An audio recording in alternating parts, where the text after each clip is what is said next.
Sejam bem-vindos a mais um episódio do Lunch Break. O Lunch Break é um dos eventos do SET Experience produzido pela SET, que receberá heads e CEOs de grandes empresas nacionais e internacionais do nosso mercado de tecnologia, mídia e entretenimento. Teremos um encontro marcado para um delicioso almoço de negócios todas as terças. Contamos com chat para comentários e networking entre os participantes, além do Q&A para perguntas diretas aos painelistas. E neste episódio abordaremos o tema Pandemia e o Novo Normal, Consumo. Contaremos com a presença de nosso moderador, Mentor Neto, CEO da Spinoff Digital, e de sua ilustre convidada, Mônica Waldvogel, jornalista e comentarista da Globo News. Preparados para mais um almoço conosco? Então, bom apetite e o almoço será servido. Passo a palavra ao nosso moderador, Mentor Neto. Boa tarde, bem-vindos. Esse é o 5º episódio do Lunch Break. É a nossa hora do almoço do SET Experience, que a gente fala com gente criativa, gente inovadora e gente bem informada, como é o caso de hoje.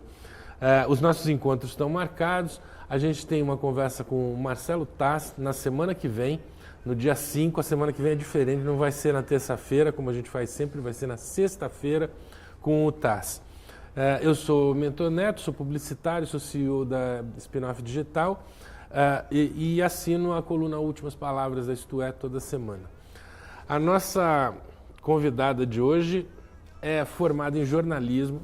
Ela foi editora-chefe do Jornal da Globo, editora-chefe do Jornal Hoje. É uma presença constante na Globo News. Toda vez que a gente tem dúvidas sobre economia, ela está lá. E ainda tem uma presença forte no Twitter. É a Mônica Waldvogel. Mônica, bem-vinda. Muito obrigada, Neto. É um prazer estar aqui com você, com a sua audiência. Sempre é bom conversar. Eu adoro essas oportunidades porque me fazem assim, pensar alto e experimentar as ideias, né? Nem tudo que a gente pensa está certo, nem tudo que a gente pensa é bom. Nada melhor quando você confronta uma ideia e alguém diz, não, não é nada disso. Então sinta-se à vontade se você vir falando bobagem, Neto. Imagina. Eu até lembrei aqui a tua presença no Twitter, né? Você tá forte lá sempre, né? Você tem alguma restrição? Você pode falar o que você quiser? Como é que funciona lá no Twitter para você e a Globo News? Lá você expõe mais a sua opinião ou lá você é a Mônica jornalista? Eu acho que é uma mistura das duas coisas, né? Acho que dificilmente alguém no Twitter não expressa o que você pensa e sente em relação aos diferentes temas, porque é uma mídia diferente. Eu não estou trabalhando quando eu estou no Twitter, né? Mas ao mesmo tempo eu sou jornalista, portanto as escolhas de assuntos que eu faço e os comentários que eu emito são essa mistura, né, da pessoa que eu sou e dos temas jornalísticos que me envolvem. Então, fica ali numa mistura. A Globo tem um código bastante rígido de comportamento nas redes sociais e eu mesma já uma ou duas vezes acabei fazendo algum tipo de coisa assim fora do compliance e tento, então, me ajustar. Porém, eu acho que há uma certa tolerância comigo, porque eu sou uma comentarista na Globo News, né? Eu passo o tempo todo lá dando a minha opinião sobre os fatos.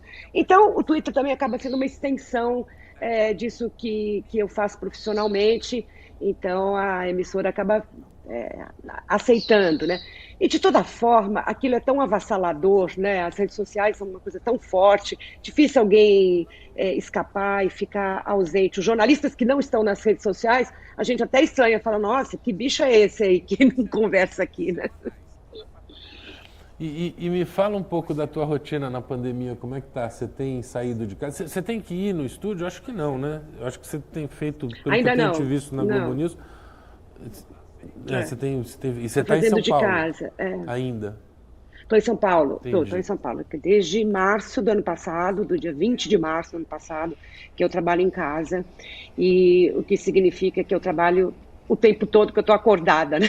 Desde a hora que eu acordo até o final do programa, o Em Pauta, que é a minha presença mais constante, termina às 10 da noite, e mesmo assim, depois das 10 da noite, eu ainda varro os sites e tudo mais, porque as coisas no Brasil não param de acontecer, né? É um negócio muito impressionante. Então, a produtividade foi muito maior, assim, em termos de dedicação constante a tudo que a gente tem que fazer como jornalista, mas também de uma maneira muito mais precária, porque por mais que você tenha em casa todos os equipamentos, a banda larga certa e tal, a redação faz muita falta, né? Você vê, por exemplo, um problema que eu tenho todo dia. Conseguir o número de um telefone celular. Se você está na redação, você diz assim, quem tem o telefone de fulano? Alguém tem, entendeu? Ele vai chegar. Hoje eu não consigo. Não, quem tem o telefone de fulano? Não dá. Se ele dá 5, 6 ligações para conseguir o telefone celular de alguém. Então tem uma parte assim que é muito mais complexa e problemática. Em compensação, não perco tempo no trânsito, né, Neto? Abrir mão do trânsito é um prazer. A gente falou a semana passada com a Ana e com o Leandro do LinkedIn, e a gente estava falando exatamente sobre isso, sobre as diferenças, né? Então, tem as suas vantagens e as suas desvantagens, né? A gente, pela primeira vez, pode ver a casa da Mônica, né? Não é só a Mônica no cenário, né? E que é legal porque compõe mais daquele personagem, né? Do que a gente está acostumado. Aliás, eu acho que deixa de ser um personagem e passa a humanizar mais, né? Mas é verdade, isso que você tinha falado, eu não tinha me ligado e acontece direto aqui também, né? Porque eu tô em casa desde, sei lá, acho que abril, né? Acho que março, abril do ano passado. E acontece muito isso, quando você não está em equipe, além de sentir falta, né, das pessoas em volta, você sente falta dos recursos que a equipe provê, assim, né, que o convívio provê, né? Isso, às vezes uma dúvida exatamente. que você tem, você resolve na hora, né? Você fala, como é que é mesmo aquilo lá? O cara resolve para você na hora, né? Quando está aqui é complicado. E bom, eu tô com essa cara de sono, né? Porque eu fui dormir às 4 da manhã, esperando o Ítalo ganhar a medalha de ouro do Brasil. Você assistiu, não? Você ficou acordado até as 4 da manhã ou não? Eu confesso que eu comecei a assistir, mas eu peguei no sono, nem notei que eu tinha dormido. Eu estava na cama, com o travesseiro, assistindo ali as baterias, mas eu não aguentei. Pum! Eu dormi. Aí de manhã, a primeira coisa que eu vi foi o ouro genial, delicioso, né? A gente adora. Nossa, foi incrível. O brasileiro está pegando medalha. Foi incrível. Foi incrível, mas... Olha, eu acho que eu nunca tinha visto todo mundo chorar, né? Chorou o locutor, chorou o cara que entrevistou, chorou o próprio Ítalo, todo mundo chorou, né? Foi bem legal. Interessante. Esse é muito brasileiro também, né? A gente acompanhou a história de... você acompanha a história de alguém que vem lá de Bahia Formosa, no Rio Grande do Norte, uma localidade que você nem conhece. Aí o cara tá lá no Japão e ele vence o que era, sei lá, o mais conhecido, que é o Gabriel Medina. Ele vence o da casa. Então, num esporte lindo, né? Um esporte lindo que é o surf. É muito bonito, né? Sim. É muito bonito, exige uma coragem, uma audácia. De quem pratica, e é lindo, um equilíbrio, o homem contra a natureza em cima de uma pranchinha, uma prancha, né? Então é muito admirável. Eu acho que é o tipo da medalha que sossega e alegra o coração da gente, né? E ainda foi legal porque foi a primeira da história, né? A primeira medalha do surf olímpico que veio para o Brasil. Mas deixa já que a gente está falando de coisas reais, vamos falar de fake news? Eu queria saber de você, eu acho que dos jornalistas de economia, você é, sem dúvida, um dos nomes de maior credibilidade, assim, né? E você, ainda mais agora, pensando nisso que você falou, do celular, que às vezes você não consegue quando você está dentro da equipe e tal. Você agora em casa, como é que você faz para lidar com fake news? Assim? Como é que você faz? Você confia em outras fontes ou você tem uma estrutura na Globo que te ajuda a dizer não, peraí, isso aqui é besteira? Porque a fake news grotesca, né, aquela mais bizarra, é mais fácil de se identificar. mas deve ter um monte de sutilezas com todas as fontes que você tem que enfrentar no dia a dia, né? Como é que você lida com isso? Como é que você escapa de fake news? Mas o jornalismo e os jornalistas, eles seguem uma outra trilha para chegar à notícia, né? Você não é alcançado pela fake news. Você pode, nas redes sociais, sem querer, fazer um comentário veloz e perceber que depois não era bem aquilo, né? E você se corrigir.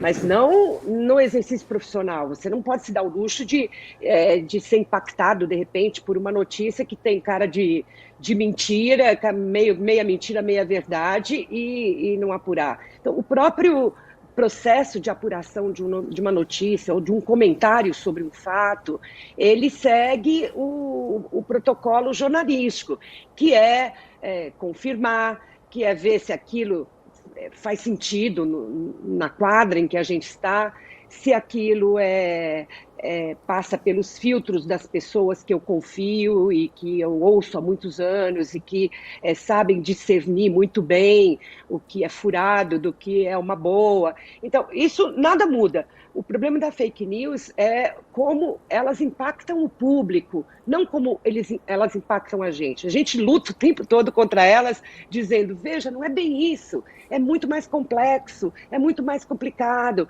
vocês estão vendo só a superfície, e o buraco é mais embaixo e tal. E a frustração é ver que ainda assim as fake news prosperam. Como a gente, sei lá, tirando a economia, mas vendo na questão da pandemia, né? É muito frustrante para os jornalistas verem que, apesar de termos dedicado a maior parte do nosso tempo para passar uma boa notícia sobre epidemiologia, sobre virologia, sobre infectologia, sobre medicamentos, sobre protocolos, sobre chegada de vacinas, sobre as descobertas científicas que houve ali no enfrentamento da pandemia, ainda assim, uma enorme parcela da população fala as coisas mais malucas. Aí a gente vê no grupo de WhatsApp de amigos, dos colégios, do pessoal do colégio, do pessoal da faculdade. Isso que é mais assustador. Então você fala, mas a gente seguiu todos os caminhos corretos para dar a melhor notícia possível e ainda assim o que pega é a notícia falsa. Mas, no final das contas, vamos lembrar que o brasileiro vem se vacinando, né? Ele vem procurando vacinar. Eu acho que ele quer encerrar logo, rapidamente, essa questão da pandemia. Né? Tem que passar esse ciclo rápido. Mas eu também acho assim, o pior do que a fake news é a fake realidade, né? É o sujeito que vive na realidade falsa, né, da história, não é nem da fake news, né? Você vê o que está acontecendo nos Estados Unidos, né? A grande epidemia voltando lá, né? A outra onda voltando pelos que não se vacinaram, né? E assim, em 2021... Exatamente, eles chamam de a pandemia isso, dos... né? É impressionante. É a pandemia dos não vacinados, né? Que são os americanos, ou os franceses, ou os britânicos, não importa, que são contra a vacina porque acham que ela foi desenvolvida muito rapidamente, ela só pode estar com problemas. As alegações são muito interessantes. E os não vacinados dos países muito pobres que não tiveram acesso à vacina. Então, é interessante esse fio que une, né, os muito bem informados, porque vivem em países muito ricos, com um enorme acesso à informação e à ciência e aos produtos da ciência, e os que não têm nada e precisariam desesperadamente. E esses continuam ameaçando a humanidade, né, com as variantes, enfim, com a doença. Sim, essa elite, né, que supostamente deveria ser uma elite intelectual, pelo menos, né, assim, de informação, que poderia difundir o que é importante, acaba sendo o vetor de transmissão. Bom, então falamos, você está em casa, você está protegida da Covid. Você não teve, não, né? Você não pegou Covid? Não tive. Não, eu tomei muito cuidado. Tomei muito cuidado. Tanto que realmente eu passei muitos meses sem pôr o pé na porta, a não ser para o absolutamente necessário no mercado e na farmácia. Foi tudo. Mas já tem uns 3, 4 meses que eu voltei a caminhar todos os dias de manhã, porque aí você também tinha que você tinha que ter alguma coisa a mais, entendeu? Porque vai ficando, o mundo vai ficando muito pequeno, vai ficando só as suas paredes, né? Então eu voltei a caminhar e fazendo circuitos bem em regiões populosas, assim, eu vou para o centro da cidade, eu ando na 25 de março, eu subo o viaduto do Chá, fui lá já conhecer o Novo Anhangabaú, porque acho que você precisa ver gente, assim, né? E acho seguro, porque você não tá aglomerando, está todo mundo de máscara, realmente a maior parte dos paulistas com quem eu cruzo na rua estão com máscara e estão cuidadosos. Eu estou pensando também em voltar a caminhar, eu parei faz uns 8 anos, foi um pouco antes da pandemia, entendeu? Eu estou pensando se eu volto a caminhar ou não. Mas o que eu queria te perguntar é a gente sair um pouco da pandemia no sentido humano e o impacto que teve na gente. A gente tem uma boa parte da audiência do SET de produtores de conteúdo, né?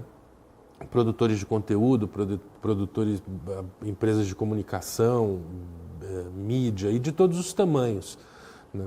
Tem as empresas grandes, as emissoras, assim, então tem sempre gente de canais de TV falando com a gente, de TV aberta, o SBT sempre participa com perguntas, a Record também, mas também tem as empresas pequenas, né? Tem as pequenas produtoras, como é até o caso da Spinoff.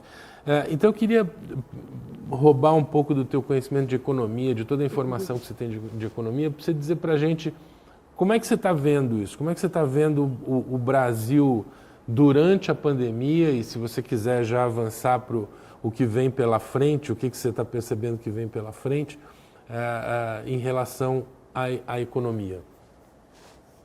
Bom, eu acho que não teve jeito. O fato de que estava todo mundo isolado estimulou a criatividade de muita gente e muita gente tinha muita coisa para comunicar nos diferentes setores, né? Então foi bastante rico esse período no sentido de que houve uma criatividade, sei lá, da Mônica Salmazo, todos os dias praticamente cantando no Instagram com um grande músico, uma pérola que ela descobriu, até jornalistas que conseguem se especializar em determinados temas e que se aprofundam com o tempo possível das mídias sociais, que é maior que o tempo dos programas jornalísticos e que, portanto, vai fazendo novas histórias para serem contadas. Então, acho que foi um período extremamente interessante para jornalistas e para a grande empresa. Teve, eu acho que, uma ressurreição quase, eu diria, porque vínhamos num período muito complicado de confronto constante e intenso nas redes sociais, dos partidos, da política, enfim, dos emissores de fake news e tudo mais. E a pandemia exigiu, de alguma forma, que as pessoas fossem se informar, né? As audiências dispararam e estava todo mundo em casa e todo mundo precisava, de fato, saber do que se tratava, quais eram os cuidados, quais eram os riscos, até para brigar com a gente, até para contestar, mas tinham que se informar. Então, foi bem interessante o que aconteceu, de o jornalismo voltar a ser uma referência de informação, né, de emissor de informação, e de um mercado que é praticamente feito por indivíduos, né? Tem gente que é muito heróico nas redes sociais, né? E consegue com muito pouco fazer conteúdos muito interessantes, porque a edição, a geração de letterings... E volume, né? Volume, uma coisa muito de impressionante. Conteúdo. Às vezes chama atenção quando, como um cara só, você fala, esse cara deve ter uma equipe trabalhando com ele. Não pode ser, ele tá, como é que pode? Ele posta o dia inteiro, pode... Né? É verdade, mas eu uma até espécie de reparei curadoria de temas, né, que se faz. Sim, Desculpe. sim.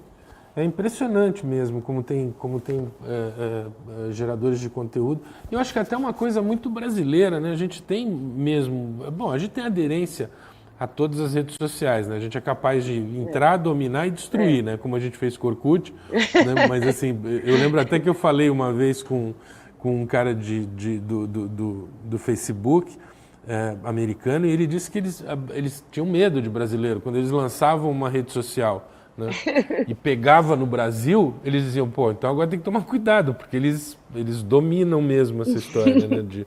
Mas a gente estava falando sobre... É o nosso troco de ex-colonizado. Nós vamos lá, colonizamos a rede dos outros.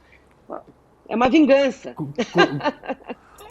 Colonizamos o mundo digital. Agora, eu estava falando de economia, né? De como é que você percebe a economia como um todo durante a pandemia. E tem uma coisa que eu sempre me lembro, na crise de 2008, na Argentina, aconteceu um fenômeno. Quem conhece Buenos Aires, assim, tem aquela região de Palermo Sorro, né? Que é onde estão as lojinhas descoladas, assim, né, os hotéis bacaninhas e tal.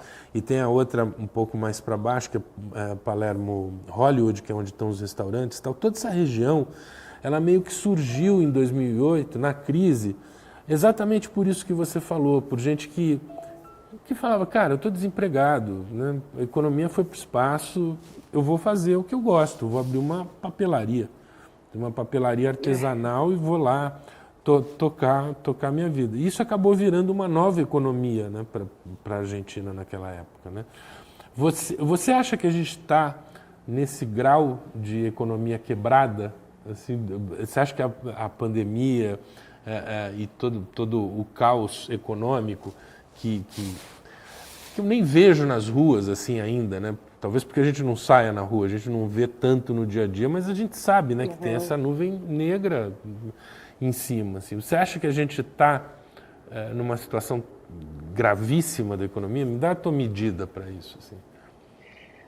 Olha, eu moro aqui na região central de São Paulo e, como eu te falei, eu caminho muito e caminho por lugares muito diferentes. E eu ainda me entristeço profundamente de ver a quantidade de lojinhas, pequenos negócios que foram fechados, negócios que às vezes foram abertos muito pouco antes da pandemia e que agora, enfim, tá lá, baixou placas de aluga-se em toda parte.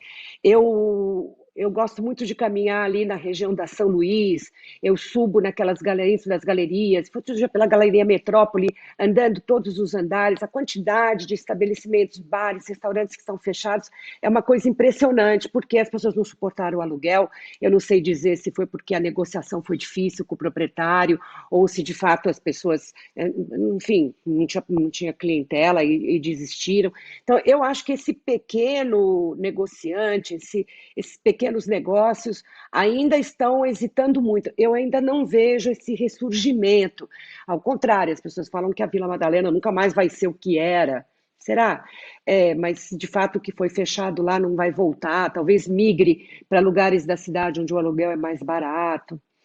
Agora, do ponto de vista maior da grande economia brasileira, aquilo que afeta o PIB, a gente percebe também que é muito desigual a recuperação, né? Tem uma recuperação? Tem. O PIB vai subir esse ano aí para 4,8%, 5%? Vai, mas ele ele não distribui igualmente esse ganho de PIB, infelizmente. Ontem mesmo o Financial Times fez uma matéria perguntando se o Brasil conseguiria se aproveitar do boom de commodities, né? Porque, afinal de contas, nossas mercadorias têm muita demanda internacional e os preços estão mais caros. Aí, conversando com os economistas, eles me disseram, não vai, porque não vai ser igual o boom de commodities que a gente viveu lá no comecinho do século XX, nos anos 2000, durante o governo Lula, em que aquilo abriu a entrada de riquezas enormes para o Brasil e, de certa forma, conseguimos ali caminhar na direção de um pleno emprego e reorganizar investimentos, criar políticas sociais. Porque, como eles me disseram, o agronegócio, nesse meio tempo, ficou tão mecanizado que ele gera muita renda, mas ele beneficia muito pouca gente. Então, se você pega ali o oeste da Bahia, o sul do Piauí, o centro-oeste, aquelas regiões progridem, mas afetam cada um ali 5 mil pessoas, 7 mil pessoas, 10 mil pessoas. Essa riqueza não chega ao Recife, não chega a fortaleza, né? Então, e é nesses lugares em que tem o desemprego alto, e o desemprego muito alto significa que a demanda pelos produtos desses pequenos negócios fica lenta, né? Então, a construção civil poderia estar bombando mais, mas as pessoas têm ainda receio de fazer um financiamento. Então, o que a gente vai ver a partir de agora é isso, é um PIB crescer, mas a sensação de que o benefício social não está chegando, não é óbvio, ele não está perto de todo mundo, né? As pessoas que perderam o emprego, o mercado informal, tal, ainda vai sofrer. E pelo que você está dizendo, às vezes esse gap entre o crescimento do PIB e a riqueza da população mesmo, né, que de certa maneira é histórica no Brasil, ela sempre, mas por outros motivos, né? Não por esse motivo agora. Agora é quase um motivo técnico, né? Assim, você começa a mecanizar mais, tem muito desemprego por causa da crise e aí a gente cresce o PIB. Como é que é a conta? 9%, né? A gente faz 5 mais 3, né? Uma conta bastante original, né? Olha, eu me lembro que quando eu estava quase na escola, a meta, né? Juros compostos era uma das fórmulas que eu mais apanhava para fazer, mas eu aprendi na época, passei na prova. Mas então, sempre quando tem porcentagem sobre porcentagem, eu me lembro que é uma fórmula complexa e digo, Mônica, é melhor perguntar para alguém ou usar uma como uma Texas. Mas realmente somar o negativo você com usa positivo, uma 12... eu não tinha visto. Não, você usa uma 12C? Porque para mim, assim, quem usa 12C é porque realmente entende de juros. Tem que saber usar aquele negócio. Eu uso os amigos economistas. Melhor, né? Mais confiável. Eu pergunto para eles, né? No WhatsApp, em 2 palitos, eles me respondem para eu não correr. Eles respondem para você. Mas vai dizer que o Brasil não é criativo. É o único país que soma um positivo com negativo e dá um número maior. Dá um número maior. Para quem não viu, isso foi uma conta, né? Só para botar todo mundo... Acho que todo mundo viu, né? Porque estava em todo lugar a conta do Bolsonaro, que somou o prejuízo com o lucro, com o crescimento e somou um com o outro ali. Deu 9% de crescimento. Estamos crescendo, deu 9%. É quase como a Dilma e a meta, né? Quando a gente não faz meta, a gente não tem meta e quando chegar na meta a gente dobra a meta. Né? A gente dobra. Mas, bom, então... Deixa eu ver se eu entendi aqui. O teu ponto é que realmente a gente vai ter um crescimento do PIB, mas esse crescimento talvez não impacte favoravelmente. Isso não significa que as pequenas empresas ou que os negócios médios e menores vão ser impactados por esse crescimento. Não é um crescimento generalizado, né? Aí a minha pergunta para você é assim... Eu não acrescentei, deixa eu só acrescentar uma coisinha, mas é porque as capitais, as cidades, digamos, que estão na faixa mais perto do mar no Brasil, elas hoje em dia vivem basicamente de serviços e a indústria com menos participação. Então, serviços é uma demanda que depende realmente de poder aquisitivo, de emprego, porque você corta serviços se você está numa dificuldade maior. E os nossos problemas de empregabilidade ainda são os mesmos, nós não conseguimos superar. São problemas de educação, são problemas de formação, né? São problemas de produtividade. Então, essa agenda ainda está aberta, a gente perdeu tempo e ainda teve uma pandemia pelo meio, né? Então, é possível que algumas regiões do Brasil realmente prosperem muito e onde tem mais gente ainda marque passo por algum tempo. Quanto tempo? A previsão não é muito animadora, não. As pessoas acham que aí o Brasil volta àquele crescimento a partir do ano que vem, pequenininho ali, 1,8%, 2%, porque nós temos que atacar outro problema. Não faz spoiler. Não faz spoiler da sua previsão, porque eu quero falar disso também com você mais em detalhe. O que eu queria entender com você... Espera aí que estão batendo perguntas aqui. Deixa eu já te fazer uma pergunta da Fernanda. A Fernanda fez 2 aqui. Uma é mais divertida, eu deixo mais para o final. A outra é sobre se a gente acha que os conflitos aumentaram durante a pandemia. Fernanda, eu não entendi exatamente o que você se refere com conflito. Se você puder esclarecer, a gente a gente fala sobre isso daqui a pouquinho. Agora, eu tenho a sensação, Mônica, não sei se você sente isso também, né? Você falou que a gente tem esses problemas que são atávicos, né? São problemas que a gente sempre teve, antigos, de educação e de tudo isso, né? Mas eu tenho a sensação, eu até escrevi um negócio sobre isso na Isto essa semana, que às vezes eu acho que a gente parou no mensalão, sabe? Quando aconteceu o mensalão, a gente entrou num compasso de espera de mudança, sabe? É assim, vamos ver, agora vai, agora vamos ver. Ah, tem o petrolão? Então peraí mais um pouquinho, agora já vem... agora é o impeachment da Dilma. Então peraí, precisamos resolver o impeachment da Dilma. Né? Agora tem a CPI, né? Aí veio a pandemia, agora tem a CPI da pandemia. Então, é assim, a gente vai adiando, né, o pensamento estratégico de longo prazo para o país, em troca de emergências. Né? A gente vai resolvendo a emergência da vez. Então, a pergunta que eu queria te fazer é, e agora entrando naquele spoiler, vai piorar antes de melhorar? Não, a estrutura a gente sabe que vai demorar, mas assim, a economia como um todo, você acha que ainda demora para a gente ter um reaquecimento que os pequenos empresários sintam na pele mesmo?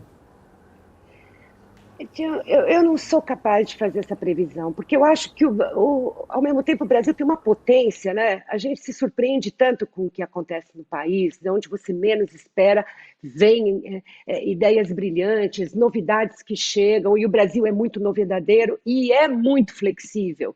Quer dizer, a gente se adapta muito rapidamente a todo tipo de inovação que aparece. Eu sou muito impressionada com o Brasil, mas se você tiver que fazer uma inovação no Japão, uma adaptação muito grande a uma grave crise, vai ser muito mais complicado do que no Brasil, porque a gente rápido aprende, se vira. Eu acho o Brasil incrível nesse ponto. Então, o pessimismo também não combina muito com o Brasil. Agora, realisticamente, a gente sabe que temos uma agenda muito atrasada, a gente sabe que até conseguir resolver, digamos, o enorme problema social que restou da pandemia, quem anda por São Paulo, por qualquer grande cidade, vê a quantidade de sem-teto, vê a quantidade de famílias morando na rua, numa situação completamente precária. Portanto, a gente aumentou o nosso problema social, a gente tem mais coisas, mais situações graves para serem resolvidas. Isso teria que acontecer ao mesmo tempo em que reformas que dessem mais facilidade para o empreendedorismo, que dessem mais segurança jurídica nas relações de trabalho, enfim, sempre tem reformas importantes para fazer. Mas ontem mesmo eu conversava com um empresário, ele me dizia, olha, o pensamento entre o empresariado é melhor não fazer reforma nenhuma, porque do jeito que as coisas chegam no Congresso e saem de lá, é melhor deixar como está. Espera um momento mais favorável, Nossa, porque está assustador terrível. demais a maneira como o Congresso se apropria das reformas para os seus próprios interesses. E não tem mais discussão.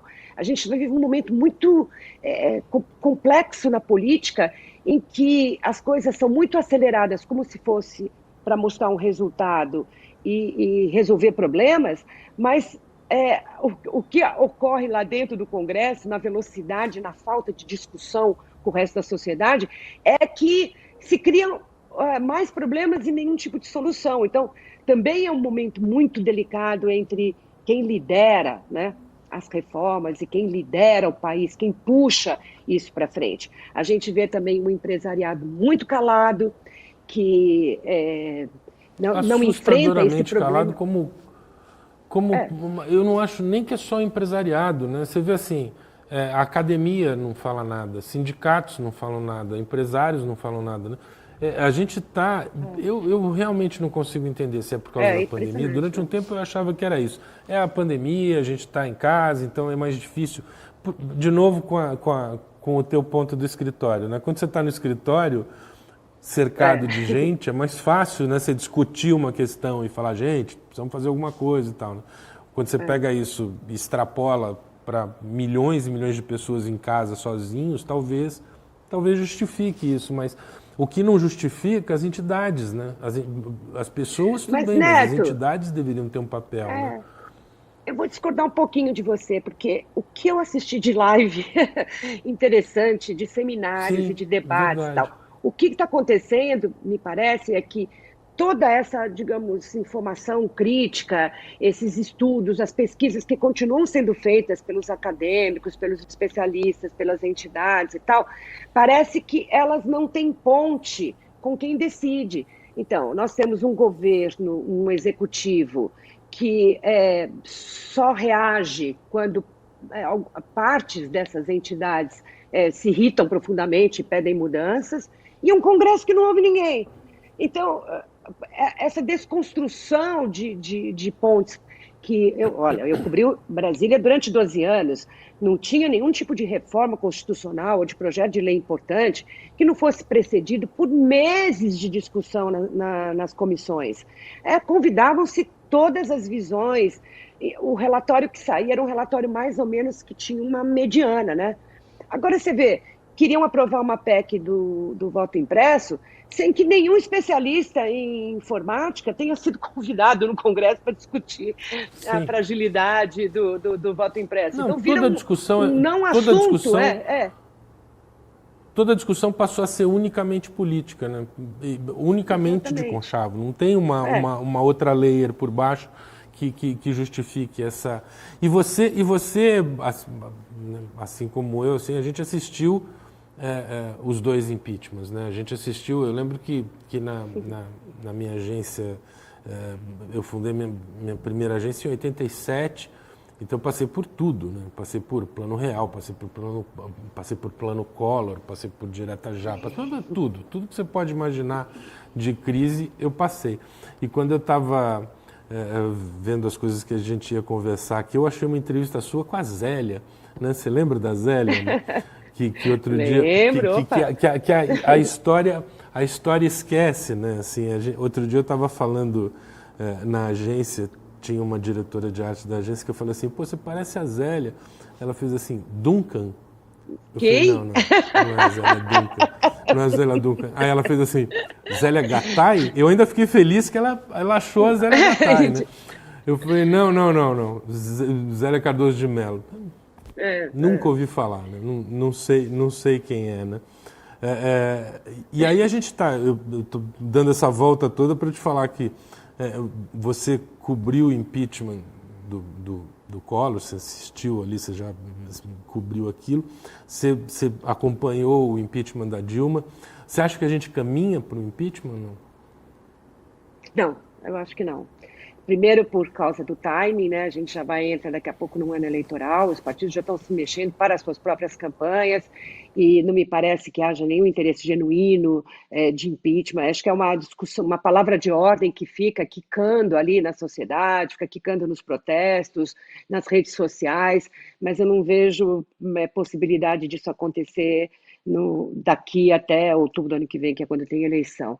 Até porque o presidente acabou sendo subjugado, né, pelo Partido Progressista que lidera lá o Centrão, e eles vão controlar, segundo o seu interesse, esse governo até chegar a hora de decidir eleitoralmente o que acontecer. Então, não vejo.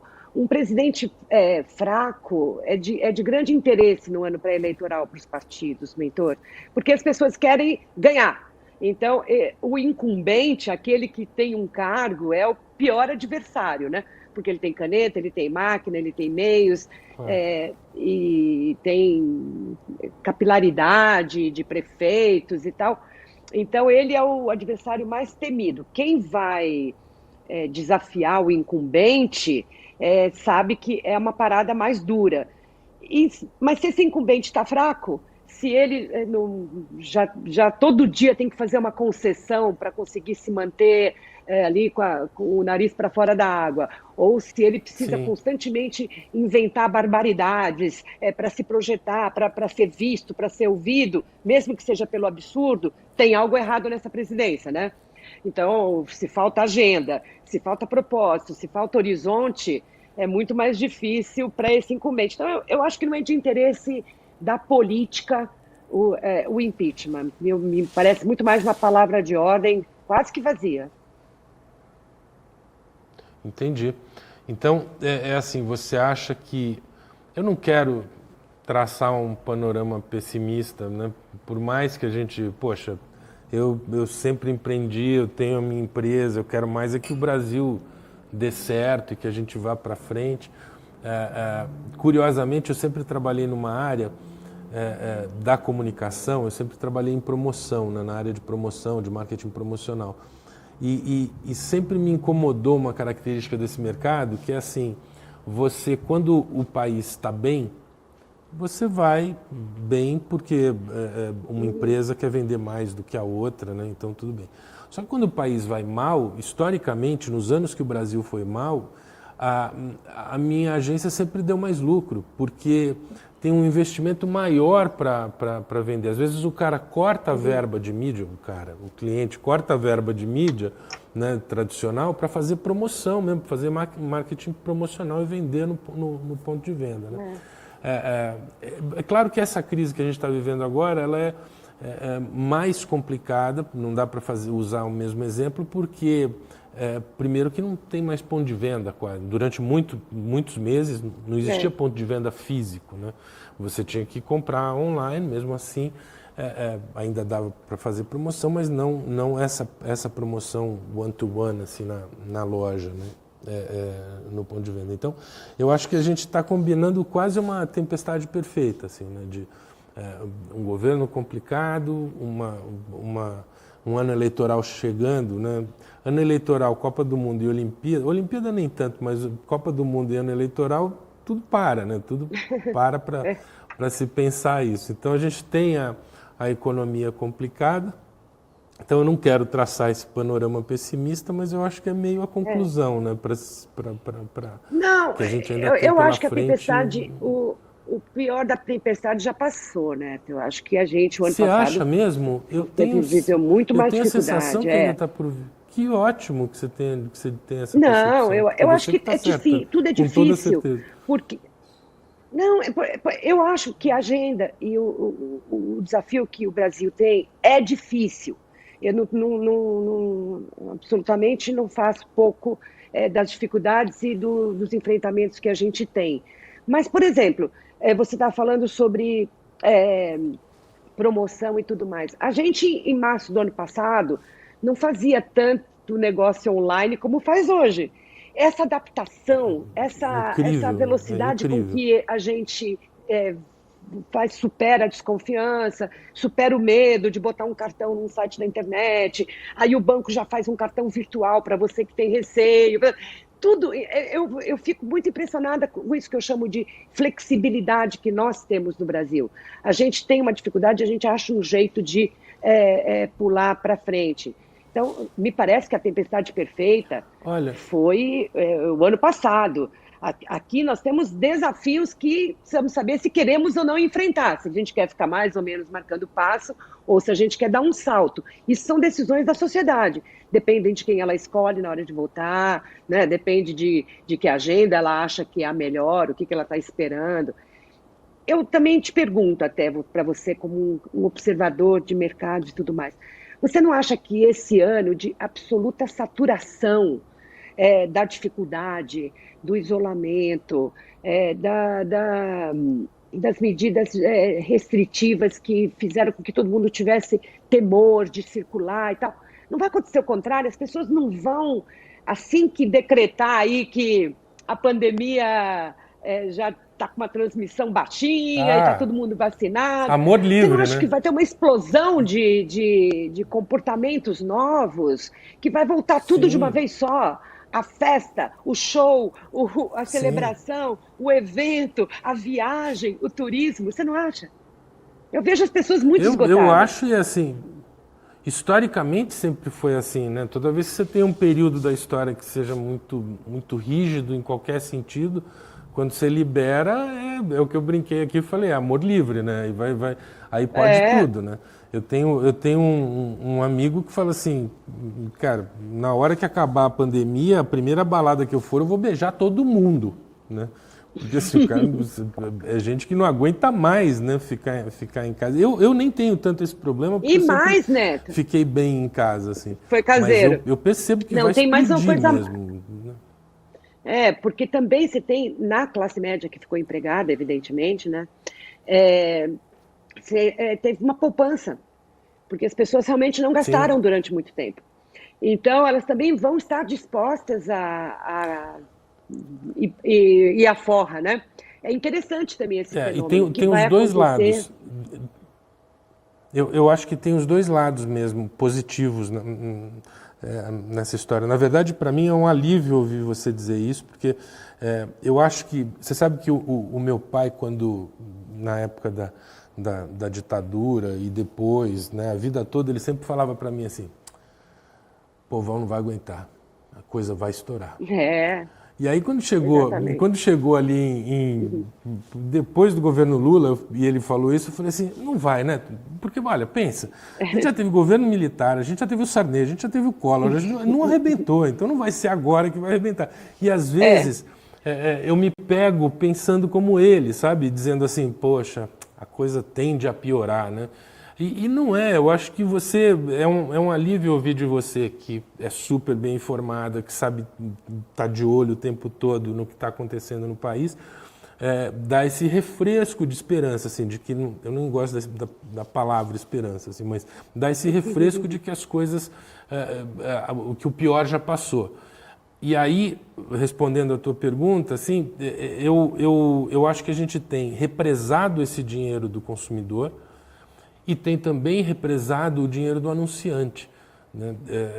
A gente teve durante 2 anos aí e aí eu estou falando especificamente para quem é mais afinado com o SET, com as coisas que a gente discute aqui, que é esse mercado de comunicação. Eu tenho claramente essa sensação, que tem um dinheiro represado dentro dos clientes, dentro dos anunciantes, que não sabiam muito para onde ir, assim, né? O que eu vou fazer? Será que é a hora de investir? Será que é a hora de retrair? E ainda um monte de, né, os grandes anunciantes com definições que vêm de fora, de como usar a verba e tal.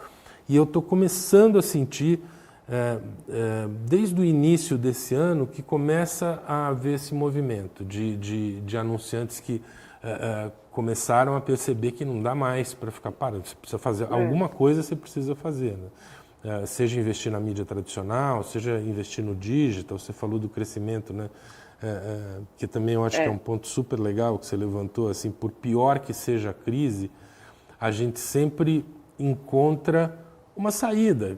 É inevitável que isso aconteça. Sim, né? Você fala, claro, os pontos de venda estavam fechados, tá? Mas o Rappi e o iFood cresceram como nunca. Quer dizer, tem sempre os dois lados dessa balança, né? Então, Esse varejo, o grande varejo, né? As grandes magazines, os grandes portais de vendas, né? Todos eles foram de vento em popa, né? Durante a crise, né? É bastante E curioso. atraíram um público que é como você falou também, que não estava acostumado, né? Que muita gente que tinha medo de comprar. Minha mãe é um caso assim, né?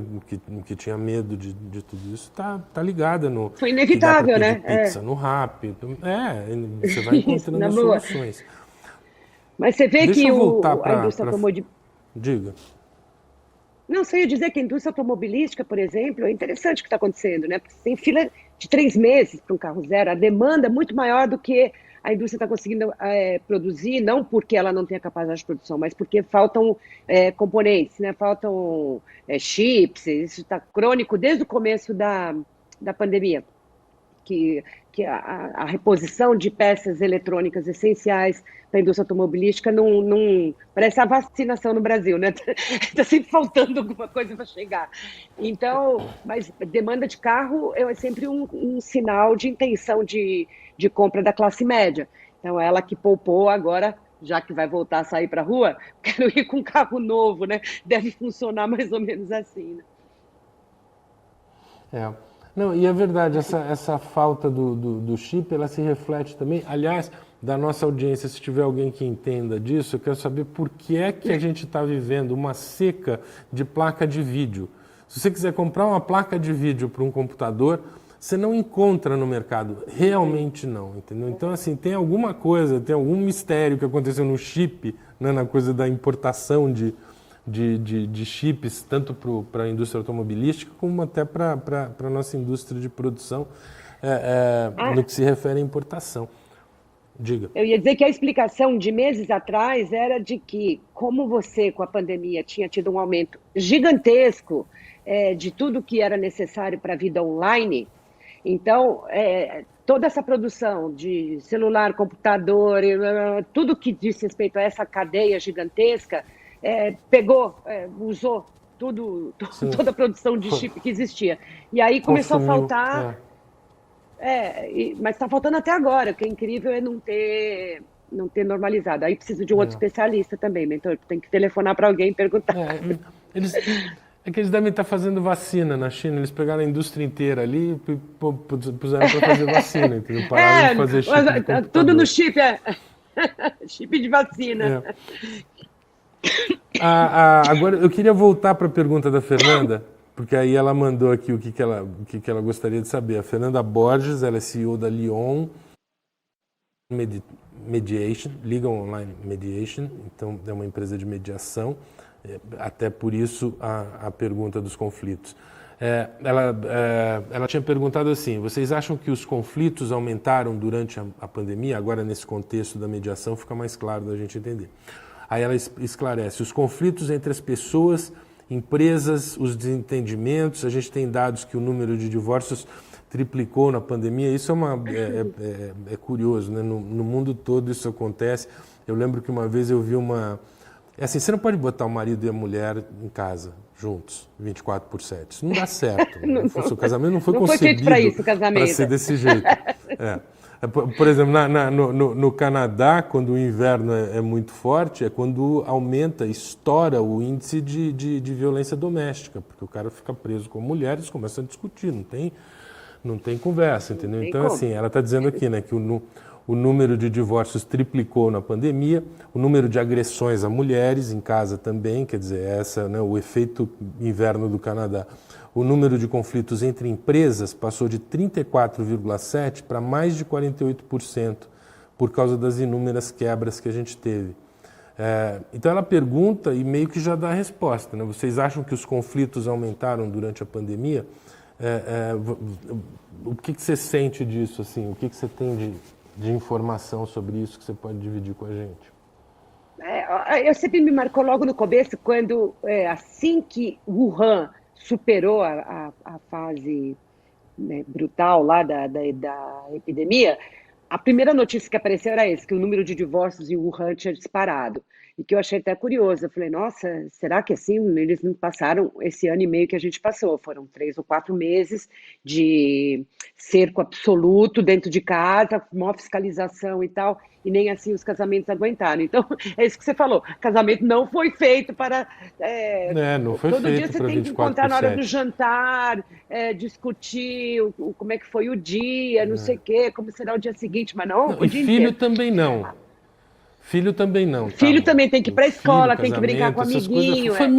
Família em geral não é feito para ser 24/7. Tem que cada um vai fazer o que tem que fazer e volta e se encontra e tudo bem. Senão o conflito realmente aumenta. O caso das mulheres muito grave, né? A gente veio anunciando, dando o tempo todo, quer dizer, o número de espancamentos e o número de feminicídios. Isso é um troço, assim, né, uma epidemia maior ainda em termos de choque, né? Porque em tese estaria ao alcance, né, das pessoas não passar por isso, diferentemente de confrontar um vírus, e ainda assim a gente não consegue sair. Agora, eu achei muito interessante a Fernanda mencionar, eu confesso que eu não conheço, mas eu vou até querer saber o conflito entre empresas, né? É interessante para todo mundo, talvez com caixa mais baixo, com mais dificuldade, precisa fazer uma negociação de aluguel, precisa de negociação de fornecimento, de prazo de pagamento, e não consegue porque a outra empresa também está em dificuldade. Então, eu achei muito interessante esse dado, Fernanda. Você me passa mais os estudos, que eu quero saber. Achei bárbaro. E é interessante entender, né? Que é um crescimento É um crescimento significativo, né? De 34,7% para 48%, né? No período da pandemia. É, bem grande. E olha, quem tem uma empresa já passou por isso em algum ponto, né? Tem uma hora que, quando o caixa começa a baixar, quando as previsões começam a baixar, você começa a procurar desesperadamente, né? Onde é que eu vou? Eu pelo menos, eu sempre tive isso, assim, que demissão apesar de ser sempre o mais pesado da folha de pagamento, é sempre a última coisa que você tem que pensar, né? Porque não só pelo lado humano, mas porque você está corroendo o seu próprio negócio, né? Não faz sentido você reduzir aquilo que você tem. E aí eu acho que acontece isso mesmo, as empresas começam a correr uma atrás das outras, né? Deixa eu ver aqui onde é que eu consigo, aquele cara que estava me devendo agora vai ter que pagar. Né? E aí esses conflitos todos aparecem, Fernanda. Obrigado pelo input. E depois, se você quiser mandar algum dado para a Mônica, eu prometo que eu mando. Manda para a gente que eu mando para ela. É bem interessante Mônica, investigar isso. Eu queria te agradecer muito o nosso papo. A palavra é sua. Adorei você dar uma palavra de esperança, de você ter uma visão positiva para o futuro, apesar de tudo que a gente tem que enfrentar. Ainda bem que eu não ouvi o povão não vai aguentar. Né? E vamos em frente. Muito obrigado pela tua presença e fica com você a palavra. Neto, eu também tenho, 40 anos de jornalismo quase, e eu vivi tudo que você viveu também. Quer dizer, comecei a trabalhar ainda na ditadura militar, ainda no governo Figueiredo, e vi todo o esforço que o Brasil e os brasileiros e a nossa sociedade vem fazendo para superar os seus graves problemas. Então, não foi um caminho liso, fácil, foi uma montanha-russa com grandes quedas, com grandes saltos, e houve momentos em que tudo engrenou, tudo dizia, vai dar certo agora vai, depois não dava tão certo.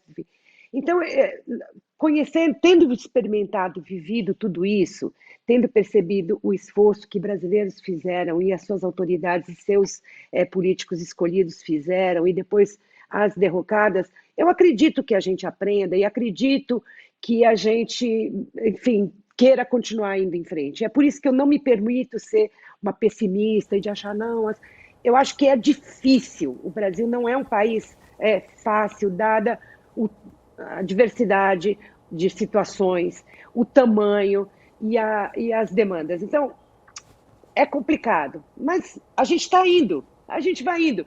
Bem ou mal, estamos melhores hoje do que quando eu comecei lá atrás no jornalismo. Nós temos mais ciência, nós temos mais programas sociais, nós temos uma Constituição a qual podemos nos agarrar, nós temos uma sociedade mais bem organizada. O resto é acidente de percurso, Neto.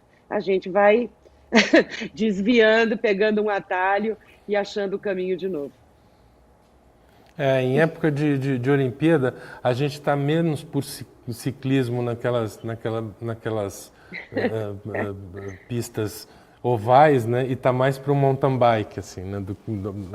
A nossa história, né? A que a gente assistiu é mais por aí. Mônica, muito obrigado. Eu queria primeiro te agradecer enormemente pelos teus insights todos. Queria agradecer todo mundo que assistiu, todo mundo que estava aqui. Queria fazer uma correção no ar aqui, que eu falei no começo que a nossa próxima conversa seria com o Marcelo Taz no dia 5/8. Não é no dia 5/8, é no dia 6/8. É no dia seguinte, vai ser numa sexta-feira. Mônica, um beijo enorme. Vamos ver se a gente consegue um Pamperdí que você me apresentou. Vamos ver se a gente se encontra quando passar esse período. A sobremesa que eu peço 2, né? Não satisfeito com um só. Então, um beijo para você, Mônica. Obrigado. Beijo, obrigado. Neto. Muito obrigada pelo convite. Adorei conversar com você. Adorei por ter essa chance, como eu te falei, de pensar em voz alta e correr os riscos disso, né? Claro. Até o Pamperdí. Uma delícia. Até o Pamperdí. Um beijo. Beijo. É isso, gente. Obrigado. Até semana que vem, sexta-feira, dia 6, com o Marcelo Tassi. Chegamos ao final de mais um almoço de negócios do Set Experience, o Lunch Break. Agradecemos a presença de todos. Se você perdeu algum trecho ou deseja assistir novamente este episódio do Lunch Break, não se esqueça de acessar o nosso conteúdo on demand no setexperience.org.br. Siga nossas redes sociais e acompanhe toda a programação. Set Experience, tecnologia, conteúdo, networking. Até breve!